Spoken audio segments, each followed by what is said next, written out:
Hello students, welcome back to HU Plus Academy. ഇന്ന് നമ്മൾ plus ടുവിൻ്റെ ബിസിനസ് സ്റ്റഡീസ് ചാപ്റ്റർ 9 ആണ് ഡിസ്കസ് ചെയ്യുന്നത്. ഈ ഒരു ചാപ്റ്ററിൻ്റെ നെയിമാണ് കോർഡിനേഷൻ ആൻഡ് കൺട്രോളിങ്, ഏകോപനവും നിയന്ത്രിക്കലും എന്നാണ് ചാപ്റ്റർ നെയിം.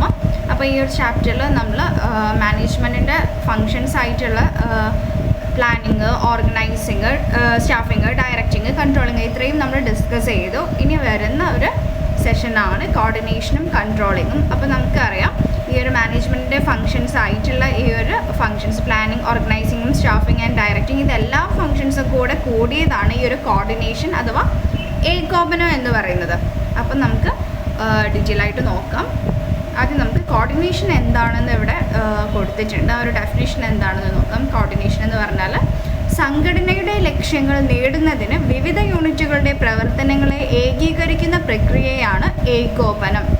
എന്താണ് ഒരു സംഘടന പറഞ്ഞാൽ ഒരു ബിസിനസ്സിൽ എന്താണ് ഒരു വിവിധങ്ങളായിട്ടുള്ള യൂണിറ്റുകൾ ഉണ്ടായിരിക്കും. അപ്പോൾ ഒരു ബിസിനസ് ഫേമിനെ സംബന്ധിച്ചിട്ട് പല ഡിപ്പാർട്ട്മെൻറ്റ്സ്, യൂണിറ്റുകളൊക്കെ ഉണ്ടായിരിക്കും. അപ്പോൾ ഈ ഒരു യൂണിറ്റുകളിലൊക്കെ പ്രവർത്തനങ്ങളെയൊക്കെ എന്താണ് കോർഡിനേറ്റ് ചെയ്യലാണ് ചെയ്തിട്ട് അതിനെ നല്ല രീതിയിൽ മുന്നോട്ട് കൊണ്ടുപോകുക എന്ന് പറയുന്ന, അങ്ങനെ ഏകോപിപ്പിച്ചിട്ട് കൊണ്ടുപോകുന്ന ഒരു പ്രവർത്തനമാണ് കോർഡിനേഷൻ എന്ന് പറയുന്നത്. ആ ഒരു പ്രോസസ്സിനെയാണ് കോർഡിനേഷൻ എന്ന് പറയുന്നത്. അപ്പോൾ സംഘടനയുടെ ലക്ഷ്യങ്ങൾ നേടുന്നതിന് വേണ്ടിയിട്ട്, അച്ചീവ് ചെയ്യാൻ വേണ്ടിയിട്ട്, ആ ഗോൾസ് ഒരു ഓർഗനൈസേഷനെ സംബന്ധിച്ചിട്ട് ഒരു ഒബ്ജക്റ്റീവ്സ് അച്ചീവ് ചെയ്യാൻ വേണ്ടിയിട്ട് വിവിധങ്ങളായിട്ടുള്ള യൂണിറ്റ്സിനെയും ഡിപ്പാർട്ട്മെൻറ്റ്സിനെയും ഒക്കെ കോർഡിനേറ്റ് ചെയ്ത് കൊണ്ടുപോകുന്ന ഒരു പ്രോസസ്സാണ് ഏകോപനം.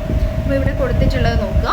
ഒരു സ്ഥാപനത്തിൽ അസംസ്കൃത വസ്തുക്കൾ വാങ്ങുക, ഉൽപ്പാദനം നടത്തുക തുടങ്ങിയ വിവിധ ജോലികളുണ്ട്. അസംസ്കൃത വസ്തു വാങ്ങിയാലേ ഉൽപ്പാദനം സാധ്യമാകൂ, ഉൽപ്പാദനം നടന്നാലേ വിൽപ്പന സാധ്യമാകൂ. അതുകൊണ്ട് പ്രവർത്തനങ്ങളുടെ ഏകോപനം ഉണ്ടെങ്കിലേ ലക്ഷ്യത്തിലെത്താൻ കഴിയും. അപ്പോൾ ഇവിടെ ഒരു എക്സാമ്പിളായിട്ട് കൊടുത്തിട്ടുണ്ട്. അപ്പോൾ ഒരു മാനുഫാക്ചറിങ് യൂണിറ്റ് എക്സാമ്പിളായിട്ട് എടുക്കാം. ആ ഒരു മാനുഫാക്ചറിങ് യൂണിറ്റിൽ അവിടെ റോ മെറ്റീരിയൽസ്, അസംസ്കൃത വസ്തുക്കൾ വാങ്ങിക്കേണ്ടതുണ്ട്. എന്നാലേ അവിടെ പ്രൊഡക്ഷൻ നടക്കുകയുള്ളൂ. പ്രൊഡക്ഷൻ നടന്നാലേ അവിടെ എന്താണ് സെയിൽ നടക്കുകയുള്ളൂ.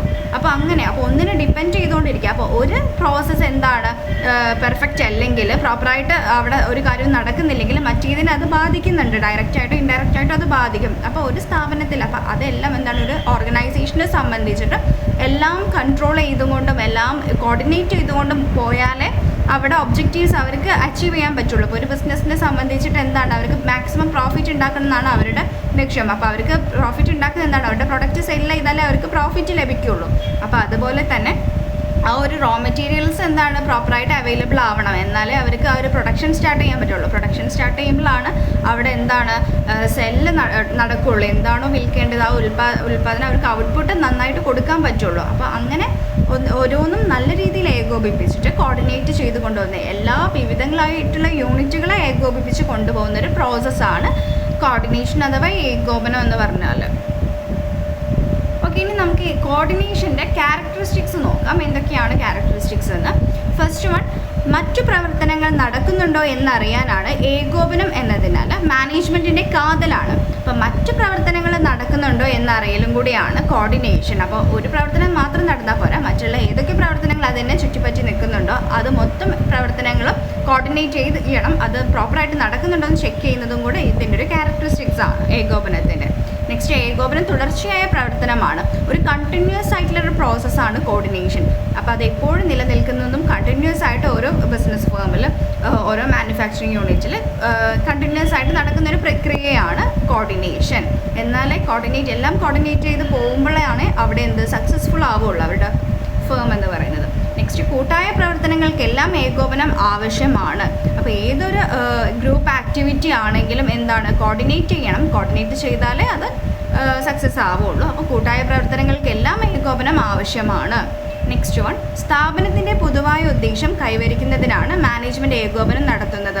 അപ്പോൾ ഇതിൻ്റെ ലക്ഷ്യം എന്താണ്, കോർഡിനേഷനിലൂടെയാണ് അതൊരു പൊതുവായ ലക്ഷ്യം, ഒരു പൊതുവായിട്ടുള്ളൊരു കോമൺ ഗോൾ അച്ചീവ് ചെയ്യാൻ വേണ്ടിയിട്ടാണ് കോർഡിനേറ്റ് ചെയ്യുന്നത്. അതാണ് മാനേജ്മെൻറ്റിൻ്റെ ഒരു ഏകോപനം നടത്തുന്നത്. ഒരു സ്ഥാപനത്തിൻ്റെ പൊതുവായിട്ടുള്ളൊരു ഉദ്ദേശം കൈവരിക്കാനാണ് ഏകോപനം നടത്തുന്നത്. അപ്പോൾ ഇതാണ് അതിൻ്റെ ക്യാരക്ടറിസ്റ്റിക്സ് എന്ന് പറയുന്നത്. ഓക്കെ, ഇനി നമുക്ക് ഇമ്പോർട്ടൻസ് ഓഫ് കോർഡിനേഷൻ. എന്തൊക്കെയാണ് ഇമ്പോർട്ടൻസ്? സ്ഥാപനത്തിൻ്റെ കാര്യക്ഷമത വർദ്ധിക്കുന്നു.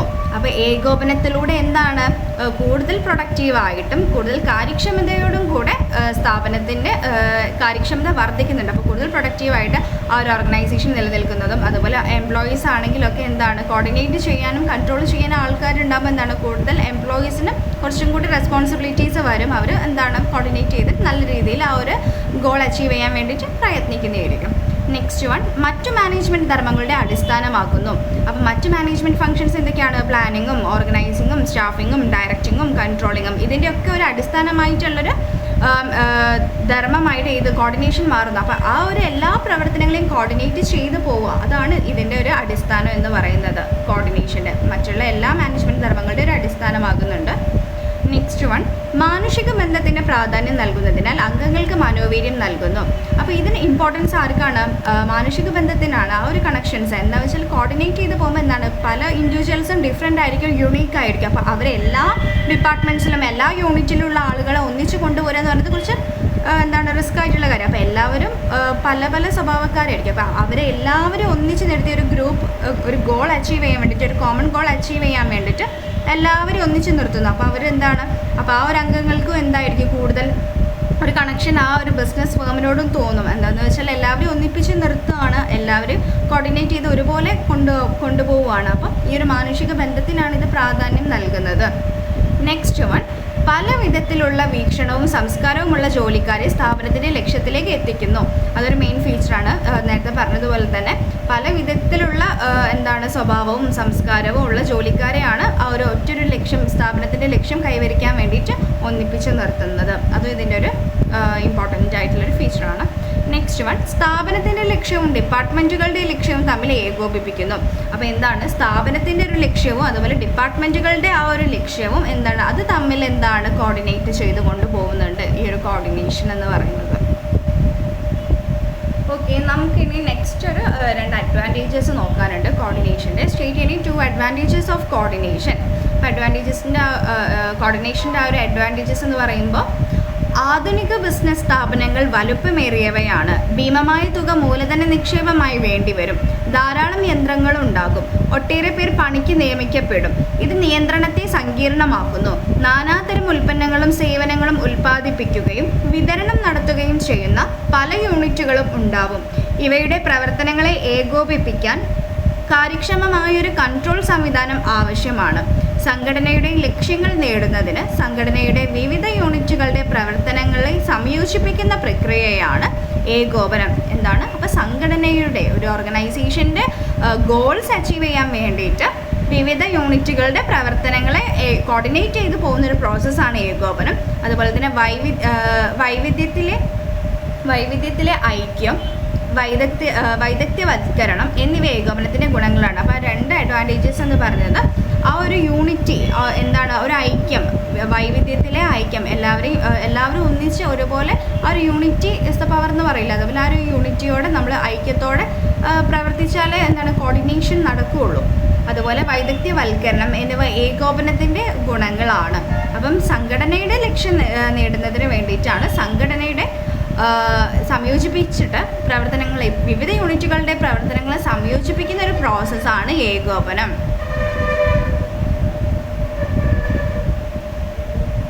കൺട്രോളിംഗ് ആണ് അഥവാ നിയന്ത്രണം. എന്താണ് കൺട്രോളിംഗ് എന്നതുകൊണ്ട് ഉദ്ദേശിക്കുന്നത്? അംഗീകരിച്ച പ്ലാനുകൾ, നൽകിയ നിർദ്ദേശങ്ങൾ എന്നിവ അനുസരിച്ച് എല്ലാം സംഭവിക്കുന്നുണ്ടോ എന്ന് പരിശോധിക്കലാണ് നിയന്ത്രിക്കൽ. തെറ്റുകളും ദൗർബല്യങ്ങളും ചൂണ്ടിക്കാട്ടുന്നു. ഓക്കെ, എന്താണ് ഒരു കൺട്രോളിംഗ് എന്ന് പറഞ്ഞാൽ നമ്മൾ ഇപ്പോൾ പ്ലാൻ ചെയ്ത പോലെയാണോ കാര്യങ്ങൾ നടക്കുന്നത് എന്നൊക്കെ നമ്മൾ ഉറപ്പ് വരുത്തില്ലേ? ആ ഒരു ഉറപ്പ് വരുത്തുകയും അതുപോലെ തന്നെ അങ്ങനെ അല്ലെങ്കിൽ നമ്മൾ പ്ലാൻ ചെയ്ത പോലെ എല്ലാ കാര്യങ്ങളും നടക്കുന്നത് എങ്കിൽ അതിനെ തിരുത്തിയിട്ട് എങ്ങനെയാണ് പ്രോപ്പറായിട്ടൊരു കാര്യങ്ങൾ പ്രവർത്തനാത്മകമാക്കേണ്ടതെന്നൊക്കെ പറയുന്നൊരു കാര്യമാണ് കൺട്രോളിംഗ് എന്ന് പറയുന്നത്. അപ്പോൾ അംഗീകരിച്ച പ്ലാനുകൾ, നൽകിയ നിർദ്ദേശങ്ങൾ എന്നിവ അനുസരിച്ചിട്ടാണ് എല്ലാം സംഭവിക്കുന്നുണ്ടോ എന്ന് നമ്മൾ പരിശോധിക്കലാണ് നിയന്ത്രിക്കൽ. അതുപോലെ എന്തെങ്കിലും തെറ്റുകളും കാര്യങ്ങളൊക്കെ ഉണ്ടെങ്കിൽ അതിനെ ചൂണ്ടിക്കാട്ടി തിരുത്തുന്ന ഒരു പ്രക്രിയയാണ് നിയന്ത്രണം എന്നതുകൊണ്ട് ഉദ്ദേശിക്കുന്നത്. നിയന്ത്രിക്കലിൻ്റെ സവിശേഷതകൾ എന്തൊക്കെയാണ്? അംഗീകരിച്ച പ്ലാനുകൾ, നൽകിയ നിർദ്ദേശങ്ങൾ എന്നിവ അനുസരിച്ച് എല്ലാം സംഭവിക്കുന്നുണ്ടോ എന്ന് പരിശോധിക്കലാണ് നിയന്ത്രിക്കൽ. അത് നമ്മളിപ്പോൾ പറഞ്ഞു. അതുപോലെ തെറ്റുകളും ദൗർബല്യങ്ങളും ചൂണ്ടിക്കാട്ടിയിട്ട് അവ പരിഹരിക്കാറാകുകയും അവ ആവർത്തിക്കുന്നത് തടയുകയും ചെയ്യുക എന്നതാണ് അതിൻ്റെ ലക്ഷ്യം. അപ്പോൾ നമ്മൾ പ്ലാൻ ചെയ്ത പോലെയാണോ കാര്യങ്ങൾ പ്രോപ്പറായിട്ടാണോ നടക്കുന്നതെന്ന് ചെക്ക് ചെയ്യലും, അതല്ലെങ്കിൽ എന്താണ് അവിടെ എന്തെങ്കിലും മിസ്റ്റേക്സ് വന്നിട്ടുണ്ടെങ്കിൽ ആ ഒരു തെറ്റുകൾ എന്താണെന്ന് കണ്ടുപിടിച്ചിട്ട് അതിനെ പരിഹരിക്കാൻ വേണ്ടിയിട്ടുള്ള ആക്ഷൻസ് എടുക്കുകയൊക്കെ ചെയ്യുന്നതാണ് കൺട്രോളിങ് എന്നതുകൊണ്ട് ഉദ്ദേശിക്കുന്നത്, അഥവാ നിയന്ത്രിക്കൽ എന്നതുകൊണ്ട് അർത്ഥമാക്കുന്നത്. ഇനി നമുക്ക് കൺട്രോളിങ്ങിൻ്റെ ക്യാരക്ടറിസ്റ്റിക്സ് എന്തൊക്കെയാണെന്ന് നോക്കാം. എന്തൊക്കെയാണ്? ഫസ്റ്റ് വൺ, ജോലിയുടെ പുരോഗതി അറിയൽ. അപ്പോൾ ഒരു പ്രോഗ്രസ് ഉണ്ടോ, ആ ഒരു ജോലിക്ക് ഒരു പ്രോഗ്രസ് ഉണ്ടോ എന്ന് ഈ ഒരു കൺട്രോളിങ്ങിലൂടെ നമുക്ക് അറിയാൻ സാധിക്കുന്നുണ്ട്. നെക്സ്റ്റ് വൺ, യഥാർത്ഥത്തിൽ ചെയ്ത ജോലി എത്രയെന്ന് അറിയില്ല. അപ്പോൾ നമ്മൾ എത്രത്തോളം ജോലി ചെയ്തിട്ടുണ്ടെന്നുള്ളത് അതിനെ ഐഡൻറ്റിഫൈ ചെയ്യാനും കൺട്രോളിങ് സാധ്യമാണ്. അപ്പോൾ നമുക്കിപ്പം കൺട്രോളിംഗ് എന്ന് വെച്ചാൽ നമ്മുടെ ഒരു നമ്മുടെ ഒരു ഹെഡായിട്ട് ഒരാളുണ്ടെങ്കിൽ, നമ്മളൊരു സൂപ്പർവൈസറോ അല്ലെങ്കിൽ മാനേജറോ ഒരാൾ നമ്മൾ കൺട്രോൾ ചെയ്യാണ്ടാകുമ്പോൾ നമ്മൾ കൂടുതൽ പ്രൊഡക്റ്റീവായിട്ടും കൂടുതൽ കാര്യക്ഷമതയോടെയും ഒക്കെ നമ്മൾ ജോലി ചെയ്യില്ലേ, അത് ഓർക്കുക. അല്ലെങ്കിൽ നമ്മളിപ്പോൾ എന്താണ്, നമ്മൾ ആരും കൺട്രോൾ ചെയ്യാനോ ഒന്നുമില്ലെങ്കിൽ, നമ്മൾ എന്തെങ്കിലും മിസ്റ്റേക്സ് ചെയ്ത് അതിന് തിരുത്തി തരാൻ ആരും ഇല്ലെങ്കിൽ എന്താണ്, നമ്മൾ ആ ഒരു പ്രോപ്പറായിട്ട് ആ ഒരു രീതിയിൽ നമ്മൾ വർക്ക് ചെയ്യില്ല. അപ്പോൾ ആ ഒരു കാര്യങ്ങളൊക്കെ അപ്പോൾ യഥാർത്ഥത്തിൽ എന്തൊക്കെയാണ് ജോലിയുടെ പുരോഗതി അറിയാനും കൺട്രോളിങ് സഹായിക്കുന്നുണ്ട്. അതുപോലെ യഥാർത്ഥത്തിൽ ചെയ്ത ജോലി എത്രയാണെന്ന് അറിയാനും അത് സഹായിക്കുന്നുണ്ട്. ഏറ്റവും കുറഞ്ഞ സമയം കൊണ്ടും അധ്വാനം കൊണ്ടും ചെലവ് കൊണ്ടും ഉദ്ദിഷ്ട ഫലം നേടാനാകാതെ വന്നാൽ തിരുത്തൽ നടപടികൾ സ്വീകരിക്കലും അതും കൺട്രോളിങ്ങിൻ്റെ ഒരു ക്യാരക്ടറിസ്റ്റിക്സ് ആണ്. ഇപ്പോൾ നമ്മൾ പ്ലാൻ ചെയ്തതുപോലെ കാര്യങ്ങൾ നടക്കാതെ വരുന്നു. അതുപോലെ ഏറ്റവും കുറഞ്ഞ സമയം കൊണ്ടും അധ്വാനം കൊണ്ടൊക്കെ നമ്മൾ ചെലവ് കൊണ്ടും ഒക്കെ ഉദ്ദേശിച്ച ആ ഒരു റിസൾട്ട് നമ്മൾ കൊടുത്ത എഫേർട്ടിനുള്ള റിസൾട്ട് നമുക്ക് കിട്ടാതെ വരുമ്പോൾ അത് എന്താണെന്ന് ഐഡൻറ്റിഫൈ ചെയ്തിട്ട് അതിനെ തിരുത്താനുള്ള ആക്ഷൻസൊക്കെ എടുക്കുന്നതും കൂടെ ഈ ഒരു കൺട്രോളിങ്ങിൻ്റെ ക്യാരക്ടറിസ്റ്റിക്സ് ആണ്. അതുപോലെ വിവിധ പ്രവർത്തനങ്ങളെ കോർഡിനേറ്റ് ചെയ്യുന്നതും കൺട്രോളിംഗ് ആണ്. ഇനി നമുക്ക് കൺട്രോളിങ്ങിൻ്റെ ഇമ്പോർട്ടൻസ് നോക്കാം. എന്തൊക്കെയാണ് ഇമ്പോർട്ടൻസ് ആയിട്ടുള്ളത് നോക്കാം. പ്രാധാന്യം, കൺട്രോളിങ്ങിൻ്റെ നിയന്ത്രിക്കലിൻ്റെ പ്രാധാന്യം. First one, കാര്യശേഷി. കാര്യശേഷി എന്ന് പറഞ്ഞാൽ നിശ്ചിത പ്ലാൻ കാര്യക്ഷമമായും ഫലപ്രദമായും നടപ്പാക്കുന്നതിന് നിയന്ത്രണം കൂടിയേ തീരൂ. അപ്പോൾ ഏതൊരു പ്ലാൻ വർക്കൗട്ട് ആണെങ്കിലൊക്കെ നമ്മൾ നിശ്ചിത പ്ലാൻ കാര്യക്ഷമമായിട്ടും അത് ഫലപ്രദമായിട്ടും നടപ്പാക്കുന്നതിന് കൂടെ ഈ ഒരു കൺട്രോളിങ് അനിവാര്യമാണ്. അതുപോലെ നെക്സ്റ്റ് വൺ, അധികാരമേൽപ്പിക്കൽ. അധികാരമേൽപ്പിക്കൽ എന്ന് പറഞ്ഞാൽ അധികാരമേൽപ്പിക്കുമ്പോൾ സ്ഥാപനത്തിൻ്റെ പ്രവർത്തനത്തിൽ തങ്ങൾ പങ്കാളികളാണെന്ന ബോധം ജീവനക്കാർക്കുണ്ടാകും. അപ്പോൾ ഓരോ റെസ്പോൺസിബിലിറ്റീസ് നമ്മൾ ഓരോ എംപ്ലോയീസിന് കൊടുക്കുമ്പോൾ അപ്പോൾ ആ എംപ്ലോയീസിനൊരു ധാരണ വരും. അപ്പോൾ നമ്മൾ ഈ ഒരു സ്ഥാപനത്തിന് ഇമ്പോർട്ടൻ്റ് ആയിട്ടുള്ള ഒരാളാണ്. അപ്പോൾ നമ്മൾക്ക് ആ ഒരു ബോധം സ്വയം വരും. അപ്പോൾ നമ്മൾ കൂടുതൽ പ്രൊഡക്റ്റീവായിട്ട് അവിടെ ജോലി ചെയ്യും. അപ്പോൾ അത് ഈ ഒരു കൺട്രോളിങ്ങിൻ്റെ ഒരു ഇമ്പോർട്ടൻ്റ് ആയിട്ടുള്ളൊരു ഫീച്ചറാണ്. നെക്സ്റ്റ് വൺ, ഭാവി നടപടിക്ക് അടിസ്ഥാനം എന്ന് വെച്ചാൽ നിയന്ത്രണം ഭാവി നടപടികൾക്ക് അടിസ്ഥാനം പ്രദാനം ചെയ്യുന്നു. അപ്പോൾ എന്ന് വെച്ചാൽ നമ്മളിപ്പോൾ എന്തെങ്കിലും കാര്യങ്ങൾ നമ്മൾ പ്ലാൻ ചെയ്ത പോലെയല്ല നടക്കുന്നത്, അല്ലെങ്കിൽ നമ്മൾ എന്തെങ്കിലും മിസ്റ്റേക്ക് ചെയ്ത് വെച്ചിട്ടുണ്ടെങ്കിൽ അതിനെ അത് എഫക്റ്റ് ചെയ്യും, ഫ്യൂച്ചറിൽ എഫക്റ്റ് ചെയ്യും. അപ്പോൾ നമ്മളൊരാൾ പ്രോപ്പറായിട്ട് നമ്മൾ ചെയ്യുന്ന കാര്യങ്ങൾ തെറ്റാണെന്ന് തിരുത്തി നമ്മളത് കൺട്രോൾ ചെയ്ത് നേർവഴിക്ക് കൊണ്ടുവരുമ്പോൾ അത് ഫ്യൂച്ചറിൽ റിസൾട്ട് തരും. അപ്പോൾ ആ ഒരു ഭാവിയിൽ ഡിപ്പെൻഡ് ചെയ്തിരിക്കും കൺട്രോളിങ് എന്ന് പറഞ്ഞാൽ. അതിന് ഭാവിയിൽ എന്താണ് പ്രദാനം ചെയ്യുന്നതെന്ന് അത് കൺട്രോളിങ്ങിലൂടെ നമുക്ക് സാധ്യമാണ്. അതിൻ്റെ അനുസരിച്ചുള്ള നടപടി എടുക്കാൻ അത് സാധ്യമാക്കുന്നുണ്ട് കൺട്രോളിങ്. നെക്സ്റ്റ് വൺ, തീരുമാനമെടുക്കൽ സൗകര്യം. തീരുമാനമെടുക്കൽ സൗകര്യം എന്ന് പറഞ്ഞാൽ യഥാർത്ഥത്തിലുള്ള ജോലി നിർവഹണം നിശ്ചിത സ്റ്റാൻഡേർഡിൽ നിന്ന് വ്യതിചലിക്കുമ്പോഴെല്ലാം ലക്ഷ്യങ്ങൾ പൂർത്തീകരിക്കുവാൻ നിയന്ത്രണം സഹായിക്കുന്നു. അപ്പം തീരുമാനമെടുക്കാം, ഡിസിഷൻസ് എടുക്കാൻ കൺട്രോളിങ്ങിന് സാധ്യമാണ്. യഥാർത്ഥത്തിലുള്ള ജോലി നിർവഹണം നമ്മൾ ഒരു സ്റ്റാൻഡേർഡ് നിശ്ചയിക്കും. ആ ഒരു സ്റ്റാൻഡേർഡിൽ നിന്ന് അത് ഡൈവേർട്ടായി പോകുന്നുണ്ടെന്ന് മനസ്സിലാക്കിയാൽ നമുക്ക് ആ ഒരു ലക്ഷ്യം പൂർത്തീകരിക്കാൻ നമ്മളെ കൺട്രോൾ ചെയ്യും. കൺട്രോളിങ്ങിലൂടെ നമുക്കത് സാധ്യമാണ്. നെക്സ്റ്റ് നമുക്ക് നോക്കാനുള്ളത് മേൽനോട്ടം ലളിതമാക്കുന്നു. അപ്പോൾ ഒരു സൂപ്പർവിഷൻസ് ഒക്കെ ഈസി ആക്കുന്നുണ്ട്. എന്താണെന്ന് വെച്ചാൽ നിയന്ത്രണം ജീവനക്കാരെ നിലയ്ക്ക് നിർത്തുന്നു, അതിനാൽ അച്ചടക്കം ഉണ്ടാകുന്നു, തൽഫലമായി മേൽനോട്ടം സുഗമമാക്കുന്നു. അപ്പോൾ നമ്മളിപ്പോൾ മേൽനോട്ടം എന്ന് പറയുന്ന പ്രക്രിയ, അപ്പോൾ നമ്മളൊരു ഓർഗനൈസേഷനിൽ വർക്ക് ചെയ്യുകയാണെങ്കിൽ അവിടെ നമുക്ക് സൂപ്പർവൈസേഴ്സും കാര്യങ്ങളൊക്കെ ഉണ്ടാവും, മാനേജേഴ്സൊക്കെ. അപ്പോൾ അത് അവർക്ക് കൂടുതൽ ഈസി ആക്കുന്നുണ്ട് ഈ ഒരു മേൽനോട്ടത്തിന്. എന്ന് വെച്ചാൽ നമ്മളെ കൺട്രോൾ ചെയ്യുന്നുണ്ട്. നമുക്ക് തരുന്ന ഫ്രീഡം ഉണ്ട്, പക്ഷെ അതിനനുസരിച്ച് നമുക്ക് കുറേ ലിമിറ്റേഷൻസ് ഉണ്ടാവും. അപ്പോൾ ഒരു ഏതൊരു വർക്കിംഗ് എൻവയോൺമെൻറ്റ് ആണെങ്കിൽ അവിടെ കുറച്ച് ഡിസിപ്ലിനറി കാര്യങ്ങളൊക്കെ ഉണ്ടാവും. അപ്പോൾ അത് നമ്മൾക്ക് ഈ ഒരു കൺട്രോളിങ്ങിലൂടെ അവർക്ക് സൂപ്പർവിഷൻ ഈസി ആക്കുന്നുണ്ട്. അപ്പം നമ്മൾക്കൊരു ഡിസിപ്ലിനായിട്ട് നമ്മൾ പെരുമാറുന്നു, നമ്മൾ ആ ഒരു വർക്കൊക്കെ അതുപോലെ അച്ചടക്ക രീതിയിലായിട്ട് ചെയ്യുമ്പോൾ എന്താണ് അവരുടെ ആ ഒരു മേൽനോട്ടം ലളിതമാക്കുന്നുണ്ട്. അത് കൺട്രോളിങ്ങിൻ്റെ ഒരു ഇമ്പോർട്ടൻ്റ് ആയിട്ടുള്ള കാര്യമാണ്. നെക്സ്റ്റ് വൺ, ജീവനക്കാരുടെ മനോവീര്യം വർദ്ധിപ്പിക്കുന്നു. ജീവനക്കാരുടെ മനോവീര്യം വർദ്ധിപ്പിക്കുന്നു എന്ന് പറഞ്ഞാൽ ജോലി നിർവഹണത്തിനുള്ള തടസ്സങ്ങൾ എന്തെല്ലാമാണെന്ന് അറിയാനും അവ വേഗം പരിഹരിക്കുമെന്ന് മനസ്സിലാക്കാനും സാധിക്കുന്നതിനാൽ ജീവനക്കാരുടെ മനോവീര്യം വർദ്ധിപ്പിക്കുന്നു. നിയന്ത്രണ പ്രക്രിയയിൽ 4 പടികളാണുള്ളത്. അത് നമുക്ക് നോക്കാം, കൺട്രോളിങ്ങിൻ്റെ സ്റ്റെപ്സ്. അപ്പോൾ ഇതെന്താണ്, ജീവനക്കാരുടെ മനോവീര്യം വർദ്ധിപ്പിക്കുന്നുണ്ട്. എന്താ വെച്ചാൽ എന്തെങ്കിലും ആ ഒരു ജോലിയിൽ അവരെന്തെങ്കിലും തടസ്സങ്ങളൊക്കെ നേരിട്ടിട്ടുണ്ടെങ്കിൽ എന്താണ് കൺട്രോളിങ്ങിലൂടെ എന്താണ് അത് വേഗം പെട്ടെന്ന് ഐഡൻറ്റിഫൈ ചെയ്യാനും അത് പരിഹരിച്ചിട്ട് അവർക്ക് ആ ഒരു ജോലി കൂടുതൽ ഈസി ആയിട്ട് ചെയ്യാനും കൺട്രോളിങ് സഹായിക്കുന്നുണ്ട്. ഓക്കെ, ഇനി നമുക്ക് നോക്കാനുള്ളത് steps in the process of control. കൺട്രോളിങ്ങിൻ്റെ സ്റ്റെപ്സ് ആണ്, ഇമ്പോർട്ടൻ്റ് ആണ്.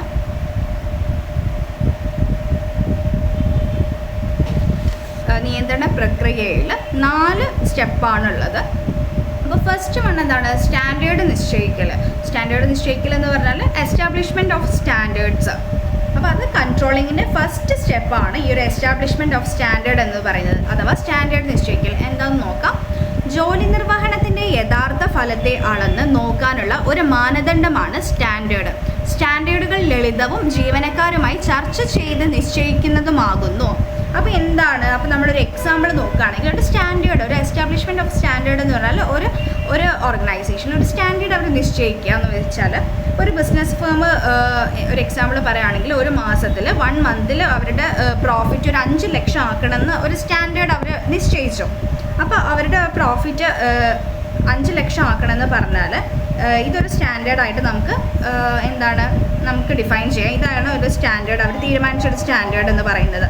ഇനി നെക്സ്റ്റ് നോക്കാം. നെക്സ്റ്റ് സ്റ്റെപ്പ് എന്താണ്, ജോലി നിർവഹണം അളക്കൽ. ജോലി നിർവഹണം അളക്കൽ എന്ന് പറഞ്ഞാൽ മെഷർമെൻറ്റ് ഓഫ് പെർഫോമൻസ് എന്ന് വെച്ചാൽ വ്യക്തികൾ, ഗ്രൂപ്പുകൾ, ഡിപ്പാർട്ട്മെൻറ്റുകൾ തുടങ്ങിയവയുടെ ജോലി നിർവഹണം അളക്കുക എന്നതാണ് നിയന്ത്രണ പ്രക്രിയയിലെ 2ാമത്തെ പടി. ചെയ്ത ജോലിയിൽ പരിഹരിച്ച ഫലവും വിലയിരുത്തുക എന്നതാണ് ഇതിനർത്ഥം. അപ്പോൾ ഇതാണ് മെഷർമെൻറ്റ് ഓഫ് പെർഫോമൻസ് അഥവാ ജോലി നിർവഹണം അളക്കലാണ് സെക്കൻഡ് സ്റ്റെപ്പ് എന്ന് പറയുന്നത്. അതായത് ഇപ്പോൾ നമ്മുടെ എക്സാമ്പിൾ നോക്കുകയാണെങ്കിൽ ഒരു മാസത്തിൽ 1 മന്തിൽ നമുക്ക് കിട്ടിയത് എന്താണ്, നമ്മൾ നിശ്ചയിച്ച സ്റ്റാൻഡേർഡ് 5 ലക്ഷം ആയിരുന്നു പ്രോഫിറ്റ് ഉണ്ടാക്കുക എന്നുള്ളത്. പക്ഷേ നമുക്ക് കിട്ടിയത് എന്താണ്, 4 ലക്ഷം ആണെന്ന് വിചാരിക്കുക. 4 ലക്ഷം പ്രോഫിറ്റ് നമുക്ക് ആ ഒരു മന്ത് കിട്ടിയിട്ടുള്ളൂ, നമ്മുടെ സ്റ്റാൻഡേർഡ് അച്ചീവ് ചെയ്യാൻ പറ്റിയിട്ടില്ല. അപ്പോൾ നമ്മുടെ എസ്റ്റാബ്ലിഷ്മെൻറ്റ് സ്റ്റാൻഡേർഡ് നിശ്ചയിച്ചത് എത്രയായിരുന്നു, 5 lakh ആയിരുന്നു. ബട്ട് മെഷർമെൻറ്റ് ഓഫ് പെർഫോമൻസ് നടത്തിയപ്പോൾ ആ ഒരു ജോലി നിർവഹണം അളന്നപ്പോൾ നമുക്ക് കിട്ടിയ ആക്ച്വൽ പ്രോഫിറ്റ് എത്രയാണ്, 4 ലക്ഷം ആണെന്ന് വിചാരിക്കാം. അപ്പോൾ ഈ ഒരു സിറ്റുവേഷൻ നോക്കുക. ഇപ്പം നമ്മൾ പെർഫോമൻസ് നമ്മൾ അളന്ന സമയത്ത് 4 ലക്ഷമാണ് നമ്മുടെ പ്രോഫിറ്റ് എന്ന് വിചാരിക്കുക. ഓക്കെ, ഇനി നെക്സ്റ്റ് സ്റ്റെപ്പിൽ എന്താണ് പറയുന്നത് നോക്കുക. നിശ്ചിത സ്റ്റാൻഡേർഡുമായി ജോലി നിർവഹണത്തെ താരതമ്യപ്പെടുത്തൽ. അപ്പോൾ എന്താണ്, comparison of performance with standards. ആ ഒരു ജോലി നിർവഹണത്തെ സ്റ്റാൻഡേർഡുമായിട്ട് കമ്പയർ ചെയ്യാം എന്ന് വെച്ചാൽ, അപ്പോൾ നമ്മുടെ എക്സാമ്പിൾ നോക്കുക. ഫസ്റ്റ് നമ്മൾ ഇവിടെ കൊടുത്തത് നോക്കുക.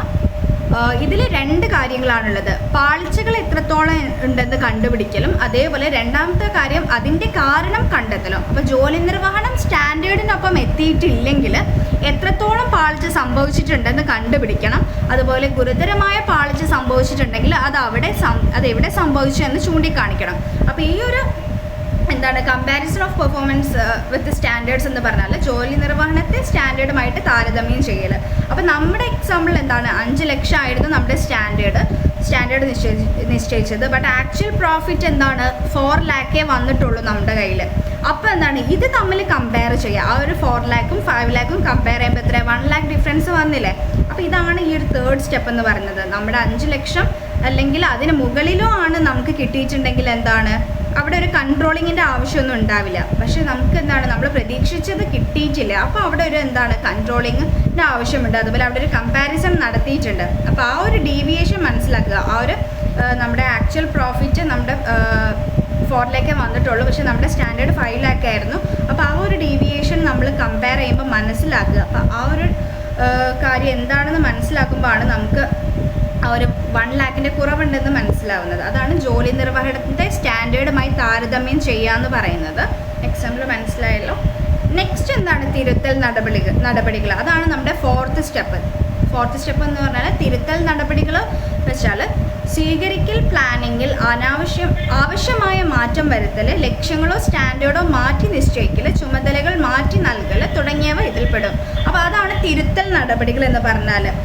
ടേക്കിംഗ് കറക്റ്റീവ് ആക്ഷൻസ് എന്ന് വെച്ചാൽ അതായത് എന്താണ് പ്രശ്നം, അപ്പോൾ നമ്മുടെ ആ ഒരു സംഭവം സ്റ്റാൻഡേർഡ് അച്ചീവ് ചെയ്യാൻ പറ്റിയിട്ടില്ല, നമ്മുടെ ആ സ്റ്റാൻഡേർഡ് റേറ്റിലോട്ട് എത്തിയിട്ടില്ല, അപ്പോൾ എന്താണ് അത് എന്തുകൊണ്ടാണ്, ആ റീസൺസ് എന്താണ്, അപ്പോൾ അതെന്താണ് പ്രശ്നം എന്ന് മനസ്സിലാക്കിയിട്ട് അതിന് വേണ്ടിയിട്ട് കറക്റ്റായിട്ടുള്ള നടപടി ആക്ഷൻസ് ഒക്കെ എടുക്കുന്നതാണ് ഈ ഒരു തിരുത്തൽ നടപടികളിൽ എടുക്കുക. അപ്പോൾ ഈ ഒരു 4 സ്റ്റെപ്പാണ് പ്രോസസ് ഓഫ് കൺട്രോൾ എന്ന് പറയുന്നത്. സ്റ്റാൻഡേർഡ് നിശ്ചയിക്കൽ എന്ന് പറഞ്ഞാൽ എസ്റ്റാബ്ലിഷ്മെൻറ്റ് ഓഫ് സ്റ്റാൻഡേർഡ്, അതുപോലെ ജോലി നിർവഹണം അളക്കൽ, അത് നമ്മൾ എന്തൊക്കെയാണ് ചെയ്തത് ആ ഒരു സെക്കൻഡ് സ്റ്റെപ്പിൽ നമ്മുടെ എക്സാമ്പിൾ നോക്കുമ്പോൾ ആ എക്സാമ്പിൾ വെച്ചിട്ട് കമ്പയർ ചെയ്യുക നിങ്ങൾ ആ ഒരു നമ്മൾ വെച്ച സ്റ്റാൻഡേർഡിൻ്റെ എത്രത്തോളം നമുക്ക് അച്ചീവ് ചെയ്യാൻ പറ്റിയെന്നുള്ളത് ആ ഒരു കമ്പാരിസൺ നടത്തുക, ആ ഒരു ജോലി അളക്കുക, അതുപോലെ നിശ്ചിത സ്റ്റാൻഡേർഡുമായിട്ട് ജോലി നിലവാരത്തെ താരതമ്യപ്പെടുത്തുക. നെക്സ്റ്റ് തിരുത്തൽ നടപടികൾ എടുക്കുക, എന്തുകൊണ്ട് നമുക്കത് അച്ചീവ് ചെയ്യാൻ പറ്റിയിട്ടില്ല എന്നുള്ളത് ഐഡൻറ്റിഫൈ ചെയ്യുക, ഒന്നെങ്കിൽ അതിൻ്റെ സ്റ്റാൻഡേർഡിനെ മാറ്റി നിശ്ചയിക്കുക, അല്ലെങ്കിൽ അതിൻ്റെ ചുമതലകൾ മാറ്റി നൽകുക. അങ്ങനെ നമ്മൾ കറക്റ്റീവ് ആക്ഷൻസ് എടുക്കുന്ന പ്രക്രിയയാണ് തിരുത്തൽ നടപടികൾ. ഓക്കെ, അപ്പോൾ അത്രയായിരുന്നു നമ്മൾ ഇന്നത്തെ ക്ലാസ്സിൽ ഡിസ്കസ് ചെയ്തിട്ടുണ്ടായത്. നമ്മൾ മെയിനായിട്ട് കോർഡിനേഷനും കൺട്രോളിങ്ങും എന്താണെന്നാണ് ഡിസ്കസ് ചെയ്തത്. കോർഡിനേഷൻ എന്ന് പറഞ്ഞാൽ ഏകോപനമാണ്. ഏകോപനം എന്ന് പറഞ്ഞാൽ നമുക്കറിയാം ബിസിനസ്സിൻ്റെ മാനേജ്മെൻറ്റ് ഫങ്ഷൻസ് ആയിട്ടുള്ള planning, organising, staffing, directing, controlling, ഇതെല്ലാ ഫങ്ഷൻസും കൂടിയിട്ടുള്ളതാണ് ഈ ഒരു കോർഡിനേഷൻ അഥവാ ഏകോപനം എന്ന് പറയുന്നത്. അപ്പോൾ ഒരു ബിസിനസ്സിൻ്റെ വിവിധ യൂണിറ്റുകൾ ഉണ്ടായിരിക്കും. ഈ യൂണിറ്റുകളുടെ പ്രവർത്തനങ്ങളെയൊക്കെ കോർഡിനേറ്റ് ചെയ്യലാണ് അത് നല്ല രീതിയിൽ മുന്നോട്ട് പോവുകയുള്ളൂ. കോർഡിനേറ്റ് ചെയ്താൽ അതിനൊരു സക്സസ് ഉണ്ടാവുള്ളൂ, അത് നല്ല രീതിയിൽ സ്മൂത്തായിട്ട് മുന്നോട്ട് പോകുള്ളൂ. അപ്പോൾ ഈ ഒരു പ്രോസസ്സാണ് കോർഡിനേഷൻ എന്ന് പറയുന്നത്. ഓക്കെ, കൺട്രോളിങ് എന്തായിരുന്നു? കൺട്രോളിങ് നമ്മൾ പറഞ്ഞു, നമ്മൾ പ്ലാൻ ചെയ്ത പോലെയാണോ കാര്യങ്ങൾ നടക്കുന്നത് എന്ന് ഉറപ്പുവരുത്തുകയും അങ്ങനെ അല്ലെങ്കിൽ അതിനെ തിരുത്തിയിട്ട് നല്ല രീതിയിൽ നടത്തുകയും ചെയ്യുന്നൊരു പ്രവർത്തനമാണ് കൺട്രോളിങ് എന്ന് പറയുന്നത്. ഓക്കെ, അപ്പോൾ അത്രയായിരുന്നു നമ്മൾ ഇന്നത്തെ ക്ലാസ്സിൽ ഡിസ്കസ് ചെയ്തിട്ടുണ്ടായത്. Thank you.